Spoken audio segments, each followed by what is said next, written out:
Sveiki būsimi vairuotojai, taigi artėja balandžio 22, o kasgi bus balandžio 22, taigi keičiasi regitros vertinimo aprašo reikalavimai ir vertinimas šiek tiek lengvėja mokinių naudai, taigi kokie pakeitimai, tai trumpai šiame video aš juos ir apžvelgsiu. Taigi nebelieka tokio pratimo kaip apsukimas riboto pločio juostoje naudojant atbulinę pavarą, bet yra parašyta, kad egzaminuojamasis turi mokėti saugiai pastatyti automobilį įkalnėje nuokalnėje pažymėtą ženklais ir yra prašyta, kaip reikėtų susukti ratus vienokiu ar kitokiu atveju.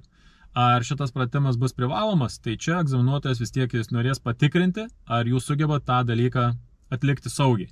Kitas pakeitimas būtų toks, kad važiuojant tą pačią kryptimi ir jūs atlieka tam tikrą veiksmą ir netyčia užvažiuojat ant ištisinės ženklimo linijos, tai sakykime pasitraukiant dešiniau ar kairiau, ir užvažiavus ant tos linijos, tai nebebus vertinama kaip kritinė klaida. Didėja tolerancijos riba važiuojantiems lėtai.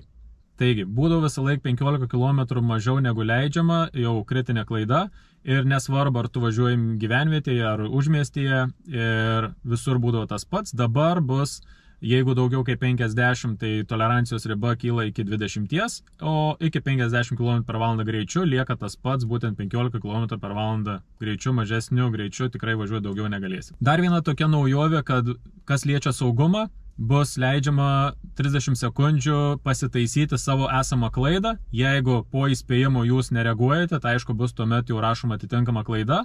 Na, kaip pavyzdys, čia yra kalba apie saugumo priemonės, tai kaip pavyzdys neužsisegę saugos diržo, bandote važiuoti, egzaminuotojas jūs įspėja ir po 30 sekundžių, jeigu jūs nepasitaisote, aišku, jau yra rašoma kritinė klaida ir tokia atveju patys esate dėl to kalti. Kas liečia patikrinimo klausimus prieš važiavimą, tai vienas klausimas yra papildomas su šviesomis, tai atsiranda šviesų lygio reguliatorius, tai teks paaiškinti, kaip jisai veikia ir ką su juo daryti.